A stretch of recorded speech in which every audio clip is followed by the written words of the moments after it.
মানবতা বিরোধী অপরাধের মামলায় আন্তর্জাতিক অপরাধ ট্রাইব্যুনালের দেওয়া মৃত্যুদণ্ডের আদেশ থেকে খালাস পাইছেন জামাতে ইসলামের সাবেক নেতা এটিএম আজহারুল ইসলাম। আলহামদুলিল্লাহ।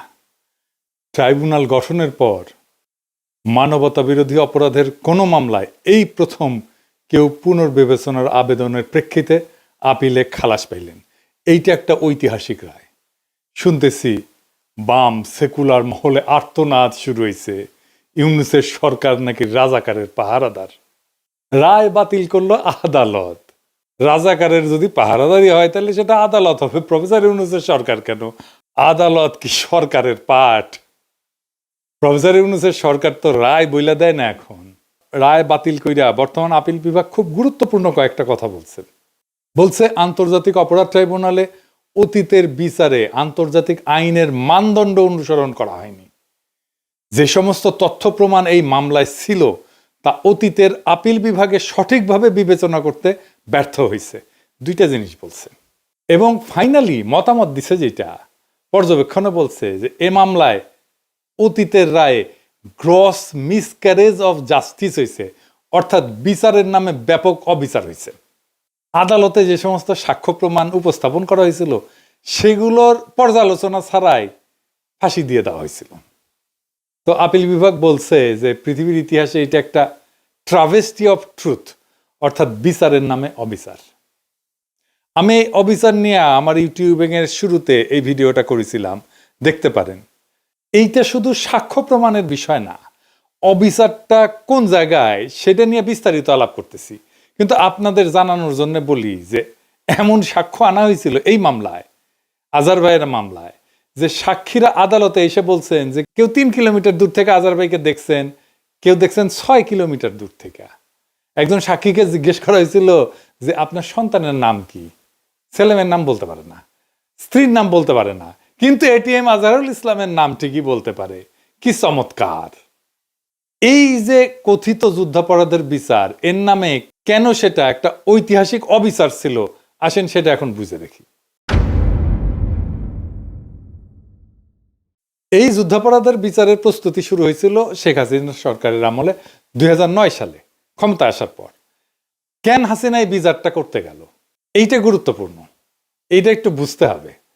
2001 সালের 8ম জাতীয় সংসদ নির্বাচন ছিল বাংলাদেশের রাজনীতির নির্ধারক। বিএনপি ওইখানে 41.40% ভোট পাইছিল আর 193টা আসন পাইছিল। আওয়ামী লীগ পাইছিল একটু কম বিএনপির চেয়ে, খুব বেশি কম না, কিন্তু 40.02% ভোট। এটা সে পাশের দুইটা উপর নিচ করে লিখে দেন। আর আসন পাইছিল কত? 62টা। জাতীয় পার্টি পাইছিল 7.22% ভোট, 14টা আসন পাইছিল। আর জামাত পাইছিল 4.28% ভোট, 17টা আসন পাইছিল।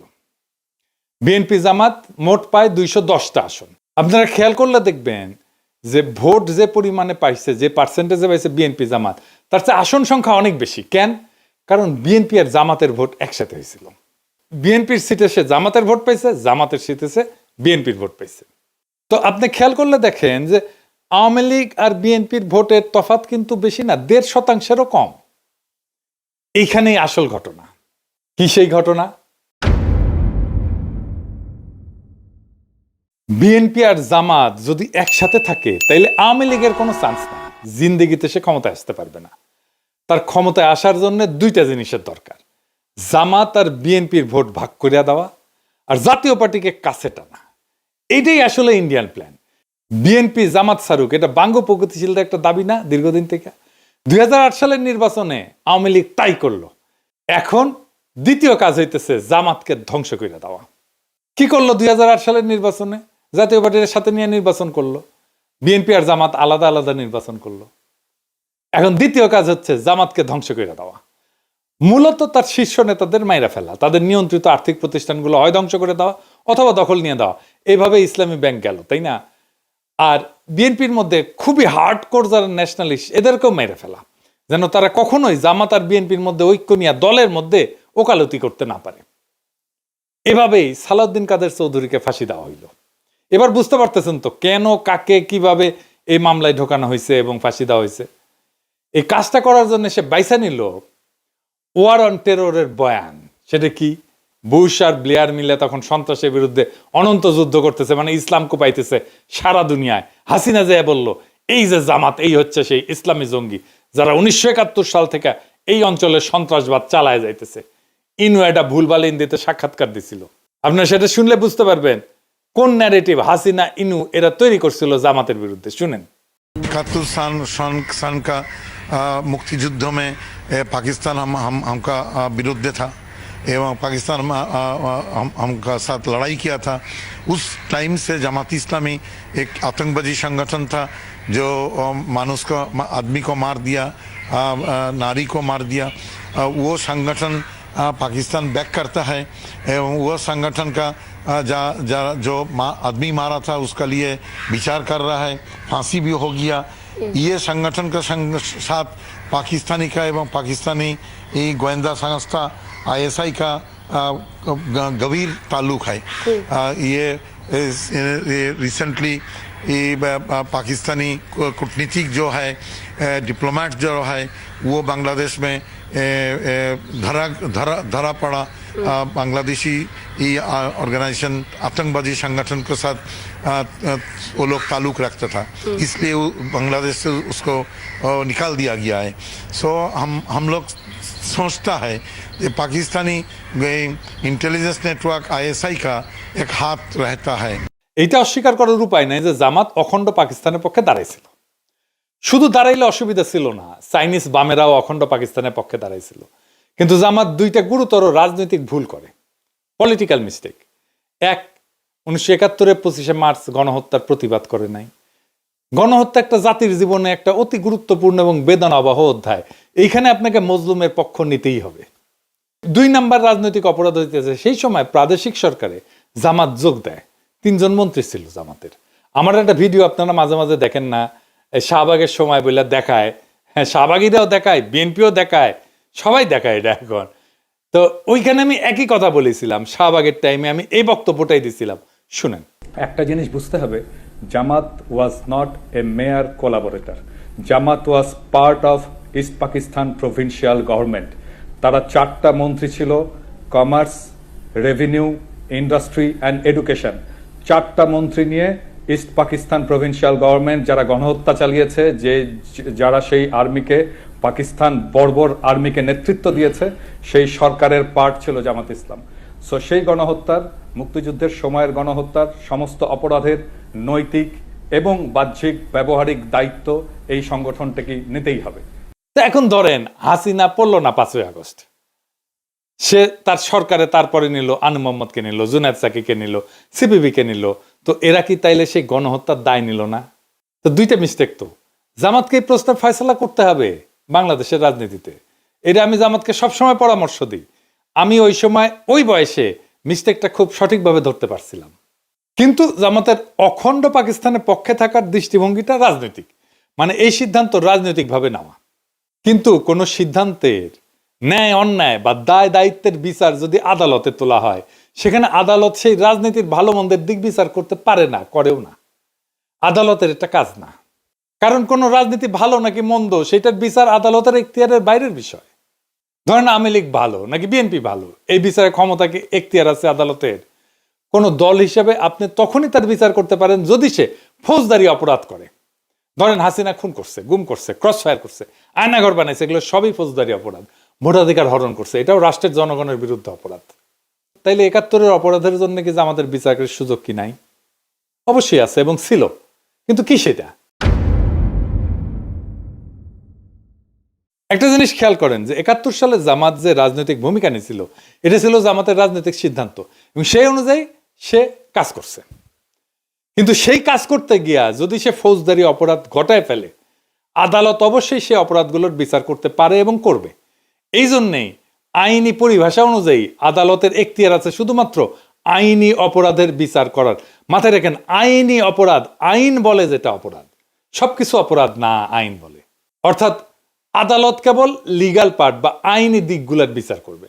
ধরেন 71 সালে ইয়াহিয়া সরকারকে জামাতের সমর্থন দেওয়া কিংবা সেই সরকারে অংশগ্রহণ করা, এগুলো সবই রাজনৈতিক সিদ্ধান্ত।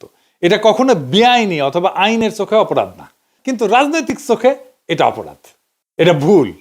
ফলে এটা কঠোরভাবে নিন্দনীয় এবং সে কারণে এটা অগ্রহণযোগ্য। কিন্তু খেয়াল করলে দেখবেন এই যে রাজনৈতিক ভুলের নিন্দা এটা কে করে, কে রায় দেয়? জনগণ দেয়, আদালতের রায় না। এই রায় দেওয়ার মালিক একমাত্র জনগণ। তার মানে যুদ্ধাপরাধের বিচার কিন্তু কারো পলিটিক্যাল অ্যাক্টের বিচার না। পলিটিক্যাল অ্যাক্ট করতে গিয়া তার সাথে সাথে যদি কোনো ফৌজদারি অপরাধ ঘটায় বসে সেই সবের আইনি দিক বিচার করে দেখাটাই কেবল বিচারকদের কাজ এবং এখতিয়ারের বিষয়। হ্যাঁ, এটা আমরা আলাপ করছি যে ৭১ সালে মুক্তিযুদ্ধে জামাতের যে পলিটিক্যাল অ্যাক্ট, এই দিক দিয়ে বিচার করতে গেলে জামাত তো অন্যায় করছে এবং জনগণও সেটা মনে করে। কিন্তু এই কথিত যুদ্ধাপরাধের বিচারে সরকার সবসময় একটা বিশেষ সুবিধাজনক অবস্থায় ছিল। কি সেই সুবিধা?